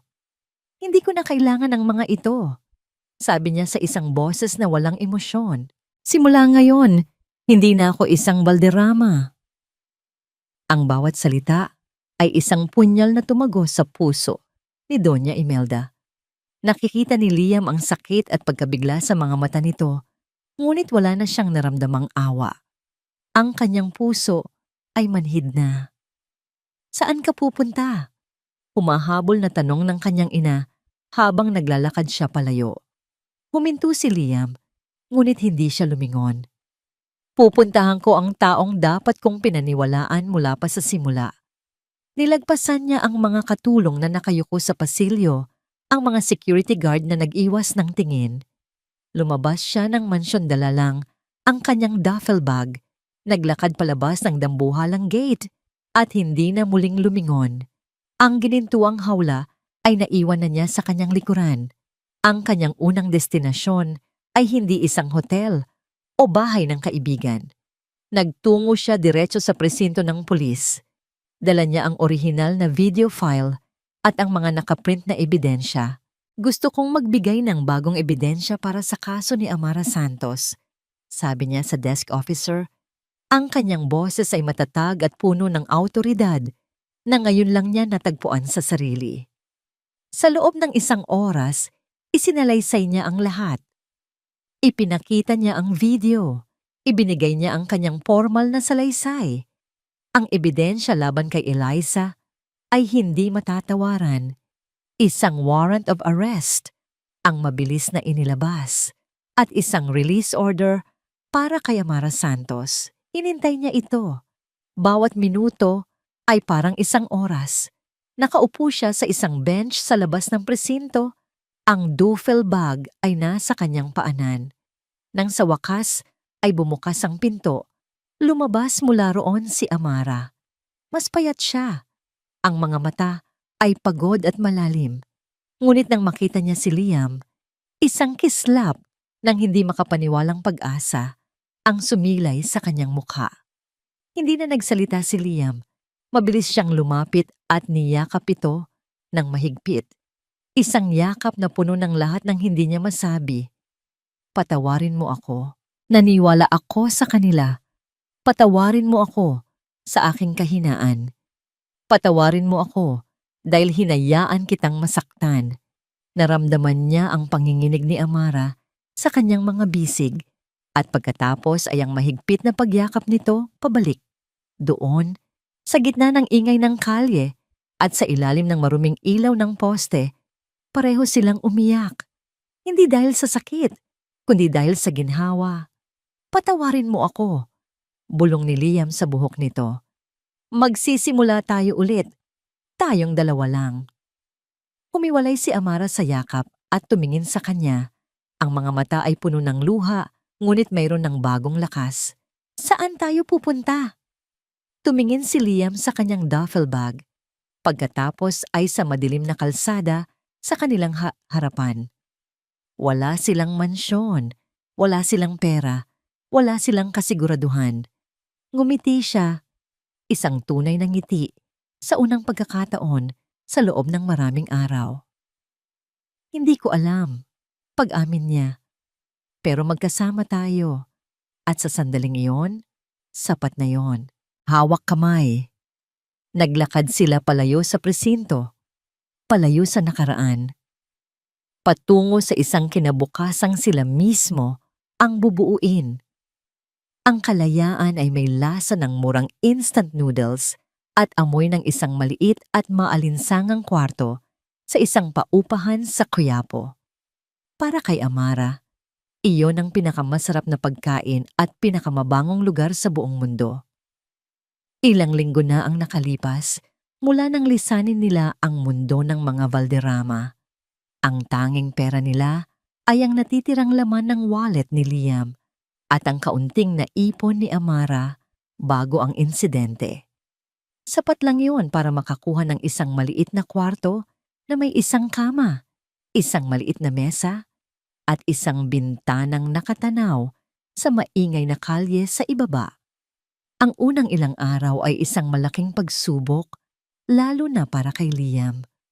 Ang binatang lumaki na may mga katulong na nag-aasikaso sa bawat pangangailangan niya ay kailangan na ngayong matutong maglaba ng sariling damit, magluto ng kanin na hindi sunog, at mamalengke sa gitna ng siksikan. May mga pagkakataong nakikita ni Amara ang pagkadismaya sa mukha nito habang tinitingnan ang kanilang simpleng hapunan. Isang lata ng sardinas at kanin. Isang gabi, habang hinahati nila ang huling piraso ng pandesal, nakita ni Amara ang anino ng pag-aalinlangan sa mga mata ni Liam. "Amara," sabi nito sa mahinang boses. "Sigurado ka bang okay lang sa'yo to? Kaya kong humanap ng paraan. Pwede akong tumawag sa mga kaibigan ko. Manghiram." Pinutol ni Amara ang kanyang sasabihin sa pamamagitan ng paglalagay ng kanyang daliri sa mga labi nito. Shhh! Tinitigan niya ito ng diretso sa mata. "Liam, noong nasa mansyon ako, ang dami kong pagkain, pero palagi akong gutom. May malambot akong higaan, pero hindi ako makatulog. Dito," sabi niya. Iginala ang tingin sa kanilang maliit na silid. "Dito, nahihirapan tayo, pero sa unang pagkakataon sa buhay ko, panatag ako dahil kasama kita at dahil malaya tayo."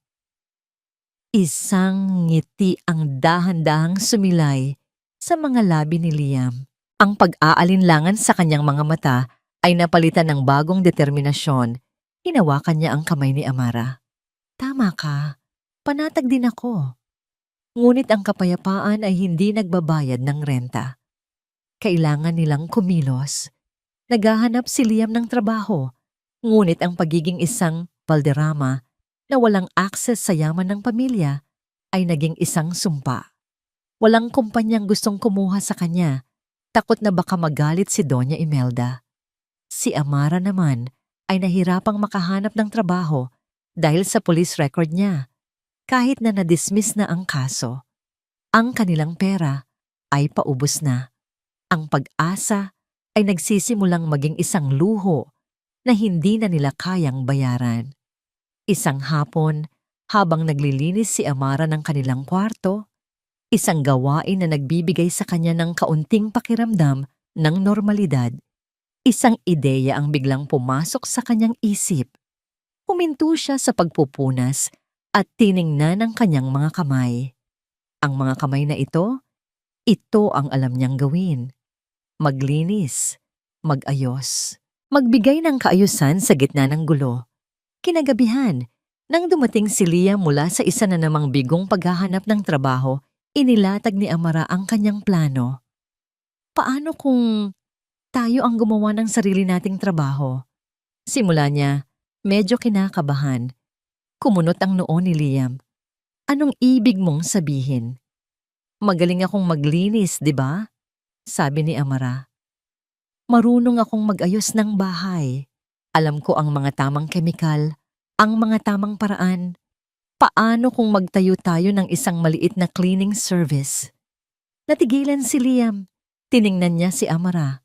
At sa unang pagkakataon, hindi ang babaeng kailangan niyang protektahan ang nakita niya, kundi isang babaeng may pambihirang lakas at talino.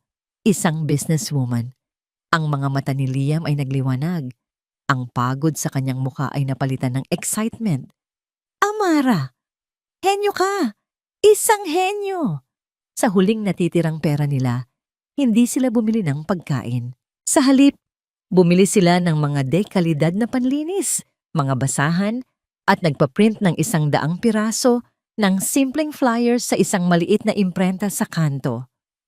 Santos and Valderrama Cleaning Services, malinis na tahanan, masayang pamilya, tumawag sa. Ang pagsasama ng kanilang dalawang apelyido ay sinadya.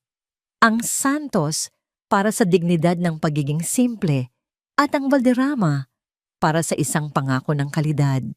Sila mismo ang nagdikit ng mga flyers sa mga poste, sa mga pader, sa mga bulletin board ng mga barangay. Magkasama silang naglakad sa ilalim ng init ng araw, pawis at pagod, ngunit sa unang pagkakataon, puno ng pag-asa. Lumipas ang 1 linggo na walang tumatawag. Ang kanilang munting pag-asa ay nagsimulang manghina. Ngunit isang araw, habang kumakain sila ng lugaw, biglang tumunog ang luma nilang cellphone. Nanginginig na sinagot ni Amra. Hello? Santos and Valderrama Cleaning Services? May isang babae sa kabilang linya, isang ginang na nangangailangan ng general cleaning para sa kanyang maliit na apartment pagkatapos ng isang party. Nagkatinginan sina Liam at Amara, ang kanilang mga mata ay nag-aapoy sa tuwa. Opo, pwede po kami bukas, sabi ni Amara. Iyon ang kanilang unang kliyente. Ang simula ng lahat. Kinuha nila ang trabaho at ginawa nila ito ng buong puso. Si Amara ang namuno sa paglilinis at si Liam, na may natural na talino sa negosyo, ang kumausap sa kliyente. Pagkatapos ng trabaho, ang ginang ay sobrang nasiyahan at binigyan sila ng malaking tip. Ang galing ninyo, sabi ng ginang. Sasabihin ko kayo sa mga kaibigan ko. Nang gabing iyon, habang pauwi, hawak nila ang perang kanilang pinagpaguran. Hindi ito gaanong kalaki, ngunit para sa kanila, ito ang pinakamahalagang yaman sa mundo. Huminto si Liam sa ilalim ng isang ilaw ng poste at humarap kay Amara. Hinawakan niya ang magkabilang pisngi nito. Sinabi ko sa'yo, henyo ka. Ngumiti si Amara. Hindi. Tayo ang henyo. Samantala, sa isang marangyang opisina sa Makati, isang private investigator ang naglagay ng isang brown envelope sa mesa ni Doña Imelda. Ayon po sa huling report, ma'am, nagtayo po sila ng isang maliit na negosyo, isang cleaning service. Binuksan ni Doña Imelda ang sobre at tiningnan ang mga litrato. Si Liam at Amara, magkasamang nagdidikit ng flyers. Ang mga mukha ay pagod, ngunit masaya. Isang kasangisi ang gumuhit sa labi ni Doña Imelda. Isang ngingising mapait at puno ng panguuyam. Cleaning service, bulong niya sa sarili. Tingnan natin kung gaano katagal sila tatagal. Iniisip niya, sa lalong madaling panahon, babalik din ang kanyang anak, luluhod at hihingi ng tawad. Hindi niya alam na ang abo na kanyang hinamak ay ang mismong abo kung saan isang bagong imperyo ang isisilang. Ang pagkalipas ng mga buwan ay tila mas matagal pa sa mga taon para kay Doña Imelda. Mula sa kanyang trono sa mansyon, ang tanging nakikita niya ay ang paglisan ng lahat. Ang kanyang anak, ang kanyang kapalit ay nawala. Ang kanyang pamangkin, ang tanging may alam sa kanyang mga sikreto, ay nawala rin matapos ang eskandalo. Siguro'y nagtatago na sa ibang bansa. Ang natira sa kanya ay ang pangalan Valderrama, ang kayamanan na hindi niya na halos matamasa, at ang katahimikan. Ang katahimikang ito na dati niyang hinahangad, ngayon ay parang isang malaking kawalan na bumabalot sa kanya. Wala ng mga hapunan na puno ng mga bisita at tsismis. Wala ng mga tawag sa telepono na puno ng kahilingan. Wala ng kahit anong nakapagpapasigla sa kanyang araw. Ang natira ay ang mga pader ng mansyon na tila nakikipag-usap sa kanya tungkol sa kanyang mga kasalanan. Isang gabi, habang nakaupo siya sa kanyang silid, naramdaman niya ang pagkahilo. Napahawak siya sa dibdib. Isang matalim na sakit ang kumalat doon.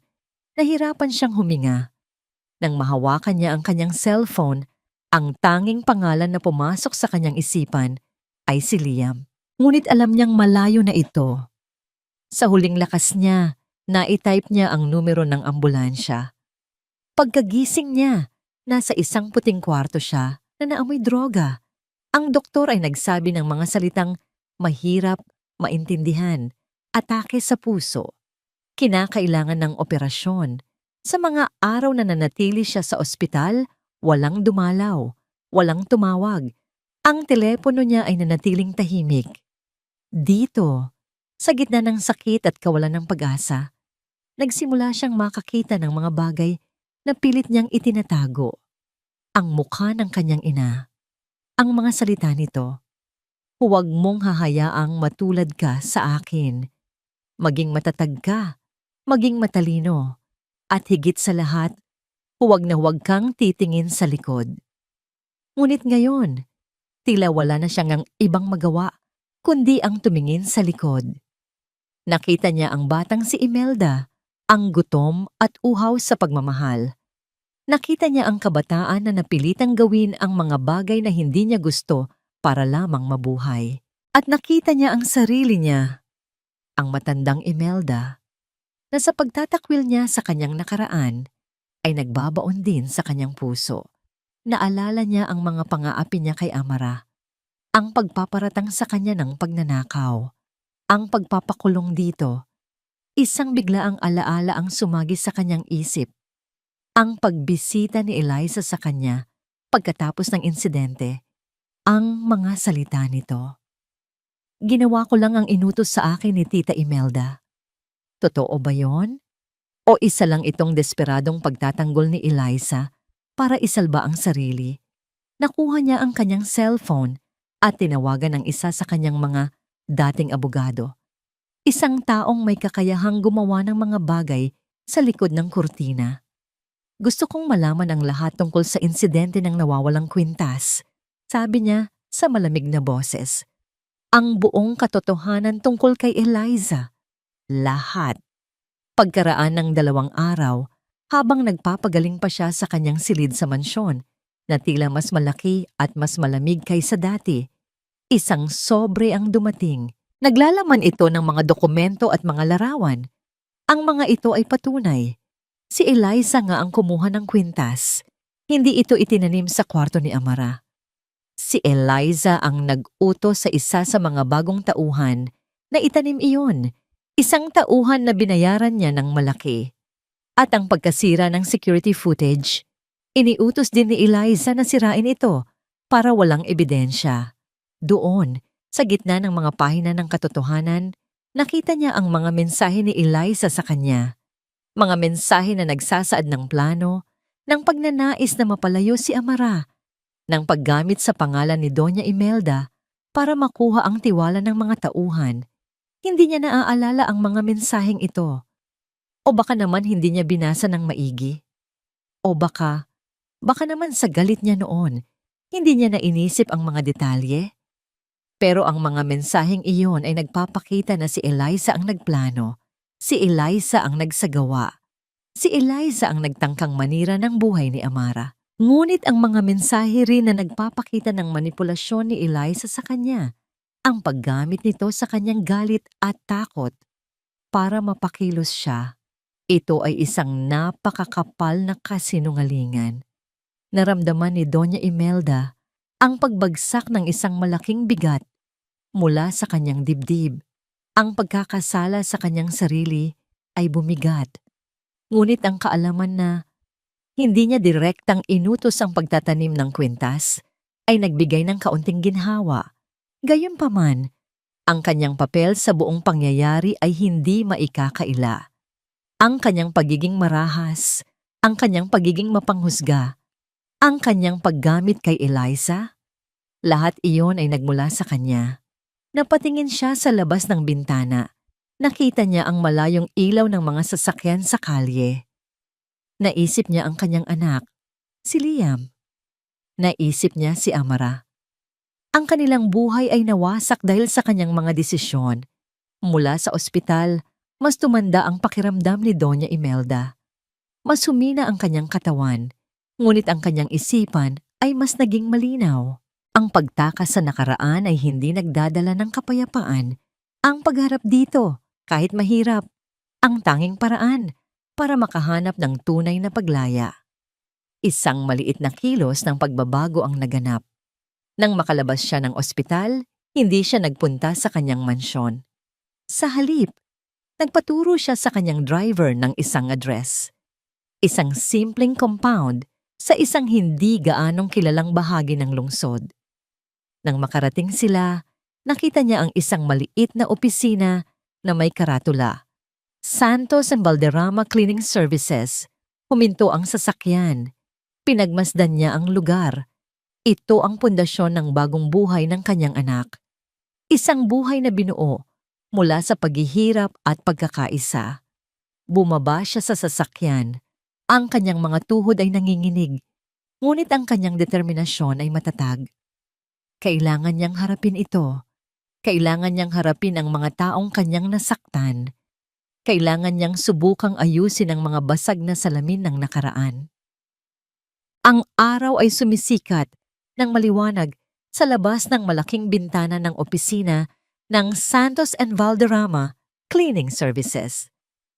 Ang dating maliit na negosyong nagsimula sa isang kwarto sa Quiapo ay lumago na ngayon. May sarili na silang opisina, isang maliit na team ng mga empleyado, at isang reputasyon para sa dekalidad na serbisyo. Si Amara, na ngayon ay may kumpiyansa at awtoridad na bumagay sa kanyang matagumpay na pagkatao, ay nakatayo sa harap ng isang malaking mapa ng Metro Manila na puno ng mga sticky notes, mga kliyenteng hindi pa nila naaabot. Sa tabi niya, si Liam, ang kanyang partner sa negosyo at sa buhay, ay ngumingiti habang tinitingnan ang mga plano para sa susunod nilang malaking proyekto. Marami pa tayong kailangang puntahan, sabi ni Amra. May bahid ng pagka-excite sa kanyang boses. Alam ko, sagot ni Liam, hinawakan ng kamay nito. Pero tingnan mo kung gaano na tayo kalayo, Amra. Mula sa zero, ngayon, nandito na tayo. 1 taon na ang nakalipas mula nang umalis sila sa mansyon ng mga Valderrama. 1 taon ng hirap, pagsubok, ngunit higit sa lahat, 1 taon ng pagbuo ng isang buhay na tunay nilang pag-aari. Sa sandaling iyon, isang sasakyan ang huminto sa harap ng kanilang opisina. Isang sasakyang hindi nila madalas makita sa kanilang lugar. Isang mamahaling sedan. Bumaba mula rito ang isang babae. Nakasuot ito ng simple ngunit eleganteng bestida. At sa unang tingin, tila mas bata na ito kaysa sa huling pagkikita nila. Napatigil ang paghinga ni Amara. Kilala niya ang babaeng iyon. Si Doña Imelda. Dahan-dahan itong pumasok sa opisina. Ang mga mata nito ay puno ng pangamba. Ngunit mayroon ding determinasyon na hindi pa nakikita ni Amara noon. Dala nito ang isang maliit na kahon. Liam! Amara! Ang boses ni Doña Imelda ay mahina ngunit malinaw. Gusto kong humingi ng tawad. Si Liam ay tumayo, nagulat ngunit hindi nagpakita ng anumang emosyon. Si Amara naman ay nanatiling nakatayo. Ang kanyang puso ay kumakabog. Lumapit si Doña Imelda. Ang mga mata ay puno ng mga luha na hindi na nito pinigilan. Amara, anak, patawarin mo ako.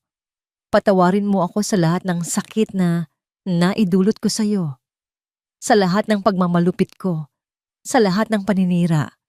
Mula nang makilala kita, nakita ko ang refleksyon ng sarili kong nakaraan na pilit kong tinatakasan. At dahil sa takot ko, ginawa ko ang mga bagay na dapat kong pagsisihan. Inilahad ni Doña Imelda ang kahon kay Amara. Ito, ang kwintas na yon. Hindi ko ito inutos na itanim sa kwarto mo. Ngunit may kinalaman ako sa pagpaplano ni Eliza noon. Ginamit ko siya at ginamit niya rin ako. Nabubulagan ako noon sa aking pride at takot. Pero ngayon, nakikita ko na. Binuksan ni Amara ang kahon. Naroon ang kwintas. Kumikinang pa rin ito. Ngunit ngayon, hindi na ito mukhang sumpa. Para kay Amara, ito na ay isang alaala ng isang paglalakbay. Ang paglalakbay mula sa kadiliman patungo sa liwanag. Kinuha niya ang kwintas at tiningnan ito. Pagkatapos ay tumingin kay Doña Imelda. Nakita niya ang tunay na pagsisisi sa mga mata nito. Nakita niya ang isang babaeng napagod na sa kanyang mga kasalanan. Hindi naging madali ang lahat ng ito. Sabi ni Amara, ang boses ay puno ng pagpapatawad. Pero natuto ako. Natuto akong tumayo sa sarili kong mga paa. At natuto akong magmahal ng hindi sumusukat. Ngumiti si Amara. Tinanggap ko ang kwintas na yon bilang simbolo ng aking paglalakbay. At ngayon, tinatanggap ko ang iyong paghingi ng tawad. Nagulat si Doña Imelda at pagkatapos ay napaluhan ng malakas. Lumapit siya kay Amara at niyakap ito, hindi bilang isang amo sa katulong, kundi bilang isang ina sa isang anak na babae. Si Liam, na nakatayo lamang sa tabi, ay napangiti. Ang kanyang ina, ang babaeng minsan niyang kinamuhian, ay nagpapakita ng pagbabago. At ang babaeng minahal niya, ang babaeng pinaniwalaan niya, ay nagpakita ng kabutihang loob na higit pa sa inaakala niya. Ilang taon ang lumipas, ang Santos and Valderrama Cleaning Services ay isa ng malaking kumpanya, kilala sa buong bansa. Si Liam at Amara, bilang mag-asawa at business partners, ay naging inspirasyon sa marami. Naitayo nila ang kanilang sariling empire mula sa wala, gamit ang kanilang sipag, talino, at pagmamahal. Isang araw ng linggo, masayang naghahapunan sina Liam at Amara kasama ang kanilang maliit na anak na babae. Si Maya, sa kanilang bagong bahay, hindi isang mansyon, ngunit isang komportableng tahanan na puno ng init at tawanan. Sa kanilang tabi, kasama rin si Doña Imelda na ngayon ay bahagi na ng kanilang pamilya. Ang dating matriarka ay mas matanda na, ngunit ang kanyang mga mata ay puno na ng kapayapaan. Madalas niya ngayong ikinukwento ang kanyang nakaraan kay Maya. Hindi bilang isang pagmamalaki, ngunit bilang isang paalala ng mga aral na natutunan. Habang nagkukulitan sina Liam at Maya, tumingin si Amara kay Doña Imelda na nakangiti habang pinapanood ang kanyang apo. Alam mo, sabi ni Amara, ang boses ay puno ng pagmamahal. Ang dami kong nilinis na mga bahay.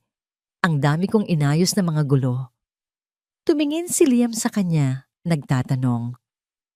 Pero sa huli, patuloy ni Amara, hinawakan ang kamay ni Liam at tumingin sa kanilang anak. Ang pinakamahalagang trabaho na nagawa ko ay ang paglilinis ng mga basag na puso at ang pagbuo muli ng isang pamilya. Ang mga salita ni Amara ay nagbigay ng malalim na kahulugan sa kanilang paglalakbay. Ang paglilinis ay hindi lamang tungkol sa alikabok at dumi. Ito ay tungkol sa pag-alis ng mga kasinungalingan, pagpapatawad sa mga kasalanan, at paglilinis ng mga sugat sa puso. At sa pagtatapos ng kanilang kwento, sa gitna ng init ng kanilang tahanan, napatunayan nila na ang tunay na pag-ibig at pagpapatawad ay kayang linisin maging ang pinakamalalim na sugat at buuin muli ang anumang nawasak. At dito nagtatapos ang kwento ni na Amara Santos at Liam Valderrama. Sa inyong lahat na naging bahagi ng paglalakbay na ito, mula sa simula hanggang sa katapusan, taos puso akong nagpapasalamat. Ang bawat salita, bawat pangungusap na inyong narinig ay nagmula sa pusong puno ng pag-asa na makapagbigay ng isang kwentong makapupukaw ng damdamin at makapagbibigay inspirasyon. Sa pagsusulat ng kwentong ito, naranasan ko ang saya ng paglikha ng mga tauhang nakadama ng matinding pagsubok, ng pag-ibig na tila imposible at ng pag-asang hindi kailanman namamatay. Sa bawat kabanata, nakasama ko sina Amara at Liam sa kanilang pagharap sa mga hamon, sa kanilang paglalakbay mula sa kawalan patungo sa pagkakakilanlan, mula sa pagkakapiit patungo sa kalayaan. Ang pag-ibig, tulad ng nakita natin, ay hindi lamang tungkol sa kilig o sa tamis. Ito ay tungkol sa pagtitiwala, sa pagpapatawad at sa pagharap sa katotohanan. Gaano man ito kasakit, ito ay tungkol sa pagtanggap sa ating mga kahinaan at sa pagiging lakas ng isa't isa. Higit sa lahat, ipinakita ng kanilang kwento na kahit sa pinakamadilim na pagkakataon, laging may puwang ang pag-asa. Pag-asang kayang bumuo ng bagong simula mula sa mga abo ng nakaraan. Sana'y ang mga aral na ito ay nanatili sa inyong puso. Sana'y ang kwento ni na Amara at Liam ay nagpaalala sa inyo ng kapangyarihan, ng pagmamahal, ng kahalagahan ng pagpapatawad at ng walang hanggang kakayahan ng ating mga puso na umasa at magmahal muli. Nais ko kayong anyayahan na ibahagi ang inyong mga saloobin at damdamin tungkol sa kwentong ito. Ano ang mga eksenang pinakanagmarka sa inyo? Anong mga aral ang inyong natutunan? Ang inyong mga mensahe ay napakahalaga sa akin. Muli, maraming salamat sa pagsama sa akin sa paglalakbay na ito. Hanggang sa muli nating pagkikita sa mga susunod pang kwento. Kwentong Damdamin TV.